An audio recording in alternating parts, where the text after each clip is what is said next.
God. Medyo akwangan yung politiko, medyo kaslaan dayo. Tuyak man basit. Gumalang rin kasto kastuyak. Medyo okay. So the main text, so i-highlight ko dito yung pati irugik Isaiah 11:1. So now faith is the substance. So let's highlight the word substance. Anya ba ti substance? So when you say substance, gamin no panunutan tayo Isaiah in wordly definition, it's different. But if we're going to take a look in God's word, what is substance? They're like fundamental. So it's fundamental. So that it's the basis of supporting existence. So that's a substance. So why am I here? Why did I exist? So ang amin tayo katbirukan tayo. Like why did God created me? So now the faith is the substance. And then the word man in Isaiah faith. Okay? No, adati faith mo, di ba? I have faith in God. I have faith in God. But if you have faith, nagdakkel. So ang laki nung sinasabot ng faith, sabi niya, belief, trust, and loyalty to God. How loyal are you to God? That's like, oh yeah, I believe. Di ba parang, siga, mamati ka nga dati Diyos. Di ba, it's a challenge for us. So again, we are being challenged by other people. Where is your God? Di ba may problema ganyan? Where is God? Parang, yes, konting problema. Where is God? Yes, because it's really a challenge of faith. Like, Amen. So if you believe on something, let's say like, oh, do you believe that there is God? In China, they say, oh, if I die, I die. And then the man goes, do you believe in God? What is God? And then, so, oh my God. So what's the meaning of that? So you know that there is God, but you don't believe that there is God. Because they don't know. So nobody told them what is God. But pero sinasabi nila, oh my God. In Chinese, pero they don't understand. So this is the problem. Like, it's a challenge, I should say. Na, parang, amumot gaya, you believe. Diba? To see is to believe. Kalang ni Zacarias. To see is to believe. Well, as a Christian, now we are changed. So we don't say that like to see is to believe. Like, okay, by faith, maagasan ako. By faith, I have money. Yes, it's true. Like, by faith. Kasi, it's just, hindi mo ba nakita? So sabi niya ganun, unseen. So how would you believe on things that you haven't seen it yet? Yung pyramiding tupay, ikanak ti kwartam. 5,000, pagbalinak natin. Di ba? Minsan that they do believe. Di ba? Dati kasi nga power. So, parang invest mo natin, baling nga 10% or 20% or baling nga times 2 na kwartam within a month. You believe it. Kasi, in cabin mo di believe mo sa tao nila, how much more with God? If God said, okay, give it to me, like tithes, okay, if you believe it, then it would happen. Ta, di ba kung nana, if you believe, akas, di bukal ti mustasa. Di ba? Nagbasit di sa mga mustasa. So if you believe, it will happen. It will going to happen. Bakamat, yes, I believe, Lord. Pero behind your back, kung kontraong. Di ba? Haan na mabalinday sa'yo. Di ba? Yes, Lord, I believe ko ganit. Akwartak yung tunubigan ng kasatnumay. Di ba? I believe that akwartak nubigan, maturog ka. You have to do something as well, but you believe. Di ba? Rumor ka. Da masabat mo, uy, sister, may ka, nagbonusak, ilibri ka. So there's, no mamati ka. You have to do something. If you believe in something, you have to do something. Yes. Because it is part of the challenges. So no, if we're going to look back, so who proved nga the faith kat agkorkorek? So let's start Isaiah ni Abel, ni Moses, ni David, ni Gideon, ni Simon, ni Enoch, ni Noah, ni Abraham, ni Sarah, ni Hannah. Di ba? Their faith. So dati faith mo nga kabasbasit. Well, mamati ka. Jakpati, jakita. That was the word etilubong. Jakpati, jakita. Di ba? Kasi Mom, if you have faith, if you believe, and you claim it. Di ba? Yung data mountain, throw yourself to the sea. If you believe, mangyari. Di ba? It's not literally, that mountain will move. But, naunod ka na nga sa ado iti ka na nga sa unday tayo nga po. So, but we're talking here about faith. If you have faith, dumagumatakabay mo, kumusta ti faith mo, sister? Kumusta? How is your faith? How is your faith? Kumusta ang pananampalataya mo? How is your faith? Mm. Di ba? How is your faith? No faith ko lang, ay, nabaybayag na tanga Kristiyano. Baby pa lang this. Well, God said, it doesn't matter. Malagi is the parable of the workers. Adat in may 6 o'clock. Adat in may iti nasapa-sapa din. Magpapahada dati ti sweldo. Di ba? So, haan nga rason data nga ubing akpay na barbaro akpay kababaot sa ko di kalman or di Thursday. It's not an issue. What we're talking here is your faith with God. It's not how long you became a Christian. Yeah, it's the faith. So, no, dati faith mo sa, ayun, bagpay ni sister, tanatawa-tawanan niya Christian. No. Kasi ano-ano tinatawanan ka, kapsat nag-backslide. Why? Because handa na kayanan din. Because trials. Because there are always a challenge. Every day, it's a battle. It's a battle every day. Being a Christian. It's part of, kasi, dati ko, ikaw na nato, as a result of faith, is an inconvenient life. So, surrender mo, tibiyag mo tiyapo. Expectaro mo nga, struggle dahi ta. Okay? It's a struggle. So, being a Christian, inconvenient life. Isuti katapat na rita. But, adati ko mo denominator na rita, no, divide tayo. There is a reward. Right? There is a reward. So, God, if you put your faith in God, if you have faith, well, God has promised that you have a reward. So we look forward into the reward. But again, it's being Christian is not a bed. It's not like life is not like a bed of roses. It has thorns. O dati roses nagpaso mo madamot di thorns nga na isurot. So okay, bed of roses. Okay, no madalata di thorns is like it's a spices of life. Well, there are two reasons why. There are two reasons that causes these challenges. Okay, so two reasons. So the first reason is something to do with our own personal struggle. So that is the first cause of these challenges. Okay. The first cause of challenge could be we have like something to do with our personal struggles. It's a Romans. Can we turn our Bible on Romans 7:24? Romans 7 verse 24. Amen man tinakabiro ko. Amen. Ay nga pa, Bible drill ano nangyari kanyayo? Bible drill. Apay nga may sa nag-amen. Amen. 7:24. Romans 7:24.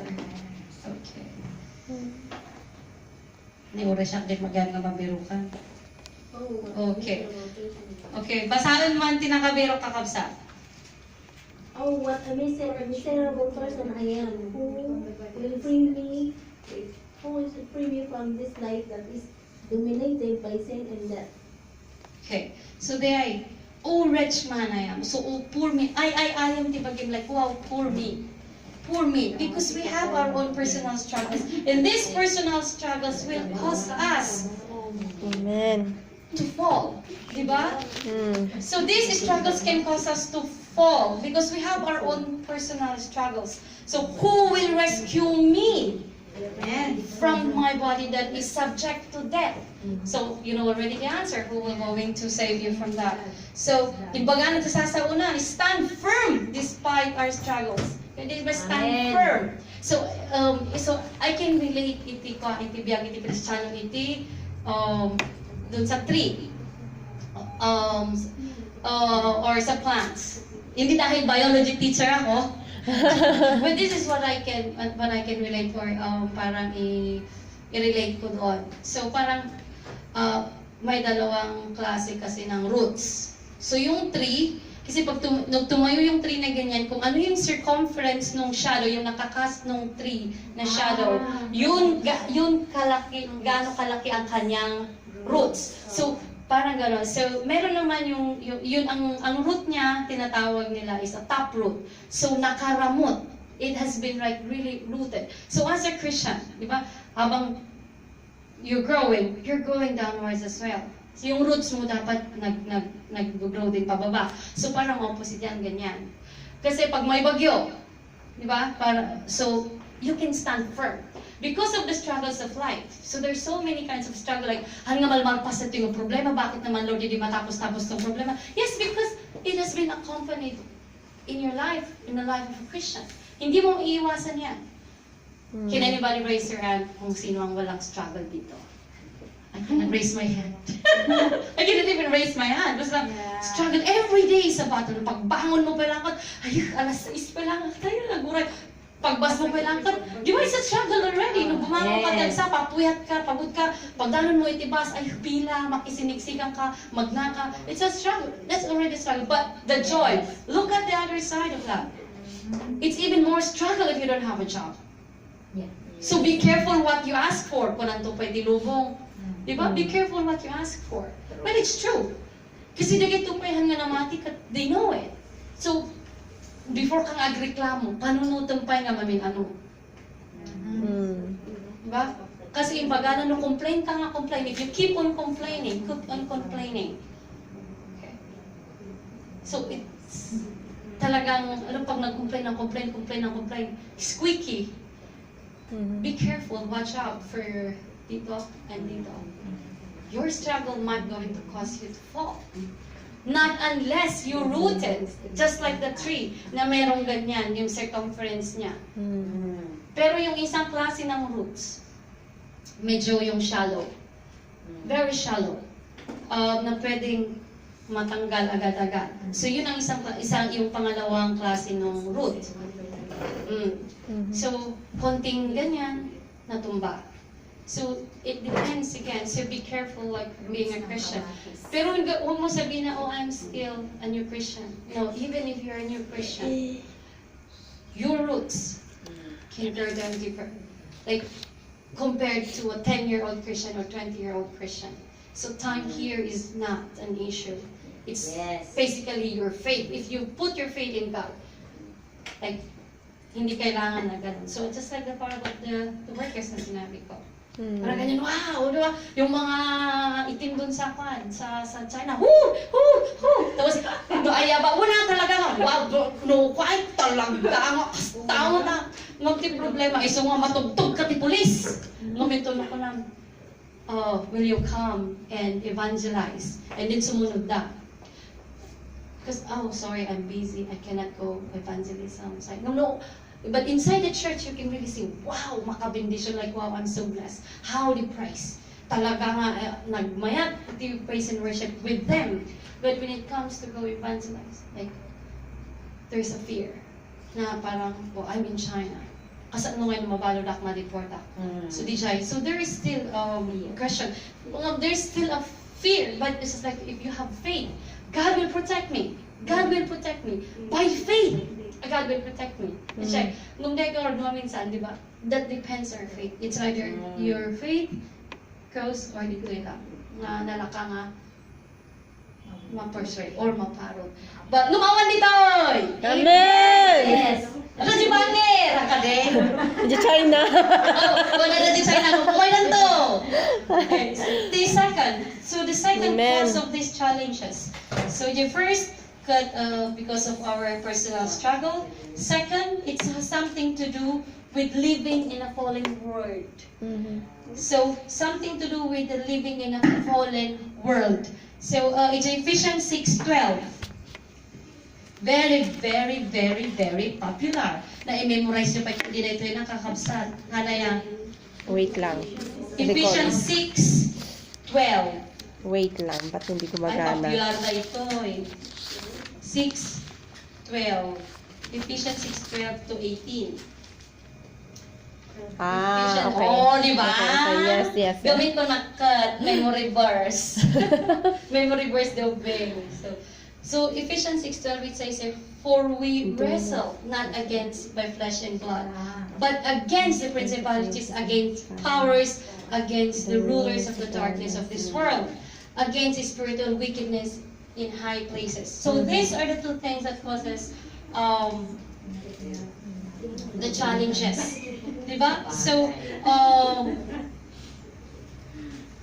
Adu-adu, iti kwa. Adu-adu ti rason. Ang daming rason against principalities. Diba? Nag-struggle, your boss is struggle every day. Ayun. Nung apoy ka kararag mo, akas Kristiyano. Nagligat, di ba minsan? It reminds us, go back again. Parang sakto pa. Punakat, wow. It's a struggle for me to move to Shanghai or to Suzhou. Po, di paruwak na ko ni Lord Ijay Suzhou. Punak, oh Lord, nagadayo ti kwa. Ti metro, nagadayo iti amin-amin. It really like changes my mind, Lord. Inaklaon na iti Malaysia. No, look, hindi kita man, kailangan na-reveal ka niya. Kita man, it's a new beginning. It's a Muslim country. Apa na ipanaman ni BJ ko? Kasi kailangan first, my job, no religion. The second, it's a Muslim country. Now you have two options. Ano yung tipili? Staying in a country that has no religion, or staying in a country which is Muslim country. So it's both of them. It's a struggle. And then I asked God for the provision, like iti conviction. And then in my conviction, okay Lord, isabot mo iti pag-church siya because it's really a struggle for you to find a church in China. How about my faith? How about my Christian life? And then it's like, by faith. So I prayed, by faith, Lord, I can find a church. And yes, on my first day. Is it unopened? It's even more pronounced compared to sa baling apa. Kasi it's pre-believers. So tinayopen and then we're even inside the hotel. Wow. So it's really open. Kumpara di mailam-lamang ka. So there, so parang by faith. So nagtulog ka. So if you believe in your heart and then you follow God, like there is no struggle. So you just like, but there's of course a struggle nga, like wow, nagrigati umalis. Again, as I said a while ago, faith equivalent is an inconvenient life. Wow, ito Hong Kong ko tagas, yung dati simbaan yun na kami katawan ni Jai. Kailangan talaga nga pinip. So, you have a pastora nga kwa. Makasayo ti Ilocano, Kankanaway, Tagalog, English. Kami nga, English lang, or lang tirtirater, tadila mo makisasao. Diba? Again, God is always there to lift you up, to meet everything. So if you have faith, again, yes, by faith, Lord, and yes, it did happen. And God also given me opportunity to travel around Jiangsu. Nga pa nag-minister. So parang, who am I, Lord? So the question again is, who am I, Lord? To send me. Like, why are you sending me? Parang, hindi naman ako nag-aral sa Bible school. And it's like, would you believe me? Parang, would you believe me? So there is still a question. Parang, ni Joan lang dayta. So there is still na parang, Lord, kaya ko ba? But again, I pray to God, it's like, by faith, Lord, you're gonna cover me. And then, right there and then, hindi na pang kami, he dedicated his life. So that day nga napang kami, said like, I surrender my life to you. So he followed the prayer to conceive God and then have a better relationship with God. And then we're praying for his family. And then ko na nakaka-staff. So parang when I became a Christian, ko na or born again, ko na parang dumami yung problema ko. Well, andito ako, tutulungan tayo. Magtulungan tayo. Taga Nueva Ecija. Parang pinagsakloban ako ng langit at lupa. Iniwan ako ng girlfriend ko, nawalan ako ng trabaho. Tapos ang hirap-hirap ng buhay. Ako lang ang breadwinner sa pamilya ko. Teacher siya, professor siya ng Lasal. Sabi ko gano'n, if you believe, sabi ko gano'n, if you have faith, again, there is the word believe. Doon kasi sa faith, ang dami niyang pala. If you have yung belief, ang dami ng faith. So, sinasaklaw niya yung belief, trust, and loyalty to God. Wow, amen. So, you have faith. So, parang, you believe. Tapos, sumama siya sa China. Tapos, sabi niya gano'n sa akin. Sabi niya, ate, sabi niya, laki ng sweldo ko. Nagbubuhay ko ng pamilya ko. Kulang na lang ate, girlfriend. Lagay single. Sinong single dito? Wala na. Ay, wala na!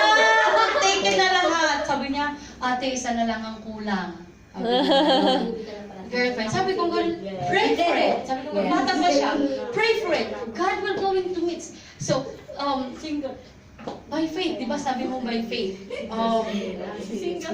Ay, single but in relationship. Di ba? So, parang ganun. So, sabi niya ganun, sana lang ang kulang. And then, wait for it. By faith again. So, sabi niya, nag-message siya ulit. Sabi niya, may nakupersonalahan ako, ate. Sabi niya ganun, Chinese. Sabi ko, stand for your administration. So, I'm sending him like messages from the Bible na ganito. I-pray mo. And then, if you think like by faith, so sabi niya, ang daming problema ate. Kasi you're a Christian na. Hindi na madali ang buhay. May struggle na doon eh. Sabi niya, hindi naman madali ate kung magpakasal ako ng incheck. Kailangan may sarili akong bahay. Di ba? May sarili akong tapos bibihisan ko yung asawa ko ng ginto. Sabi ko, ano pa talaga? Di ba? Ang buhay ng Kristiyano, it's not about the process. Yun is, sabi mo, gusto mo ng asawa. Be specific. Diba? Amen, yes. Be specific. Lord, gusto ko ng asawa. Nung hindi ka nakatibakan, di sa kan reklamo. Be specific kasi, di ba? Baka Lord, gusto ko ng asawa, ganyan.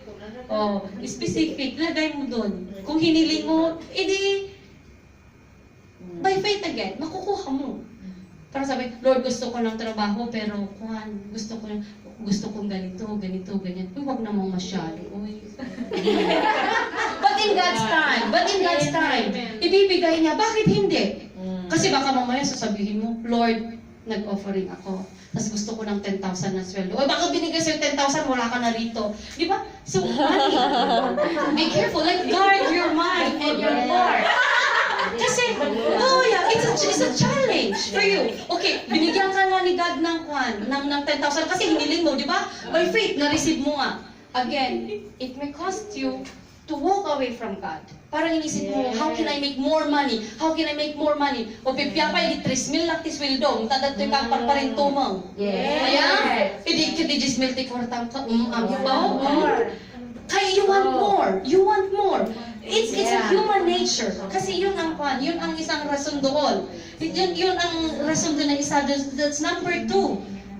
Diba? Because the rulers of the darkness of this world, so yun, against spiritual wickedness. So that is a battle in high places. So you almost is like, ask for something. Diba? So kaya be careful. Be careful what you ask for. Okay, so, meron na tayong dalawang rason kung bakit may mga challenges. But again, God give you that challenges. It will result into something. There are 4 things that will going to result into. These challenges will going to do as 1. It reveals what is on our heart and humble us. So that's the number 1. So the challenges will going to reveal what is in our heart and humble us. 2 Corinthians 12:9. 2 Corinthians 12:9.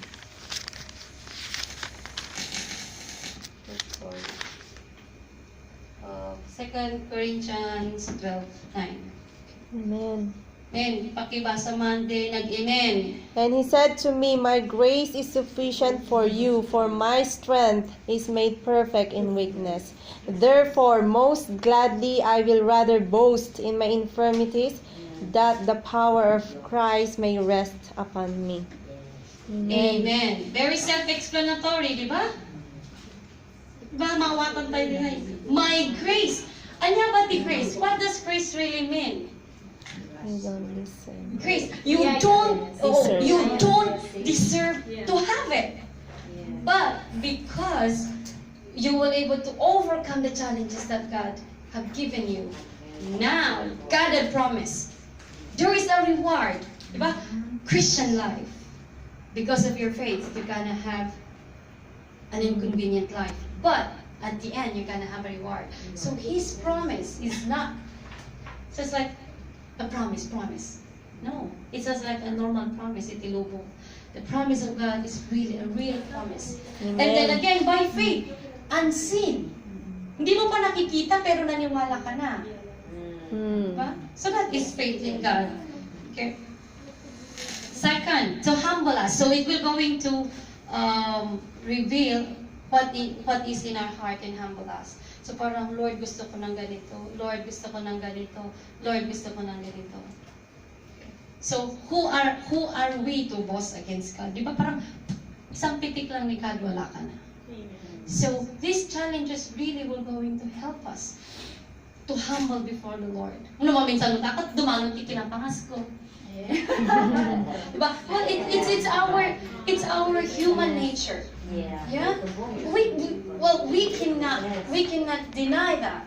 Na there will be a time that you're gonna boast. Diba parang karkaroon ng hapon ka natin may kot kung namlamat no kwa. Niyang naman so there are times that we forget. I'm not saying like nga magpaka-perfect tayo. It does happen at a time na kasi there are times also why na magbo-boast ka. It's actually to let other also humble down na, ay, meron pa palang mas kesa sa akin, di ba? Parang, 85 ang grade ko, kung meron palang 90. Yung 90, meron palang 95. So we have to humble down. So yun yung challenge doon. So for example, like, okay, number 1 ka sa klase. And then, so lahat ka, di ba? Wow. Thanks God na ganun, you are number 1 sa klase. But again, if you go to university, meron pang mas. So, yun yung, andun yung so God will gonna reveal to you as a Christian, maintindihan mo, humble yourself. Parang ganun. Pero, again, as a human nature, sabi ko nga, hindi maiwasan din minsan as Christian na mag-boast. But again, God will going to reveal, okay, nag-boast ko ako, and then suddenly kneel down, ask for forgiveness. So yun ang isang kaibahan natin as a Christian. So again, we have to pray. And then yung number 2, the challenges they use to win us from sin in worldly things. Win. Yung parang, di ba nagpapadede ka, tapos pusutan, anya ti Tagalog ti pusutan? Nung at pupusot ti baby, di ba nagdidede yung baby, tapos gusto mo nang stop. Anong tawag sa Tagalog yun? Magpusot, di ba nagpapadede ka, tapos 2 years old na yung anak mo, gusto mo nang stop na magpadede. Ay, awatin. Awatin mo na. So, kung i-win mo na, so winning, hindi winning na nanalo W-E-A-N. So, the challenges will going to win us from sin and worldly things.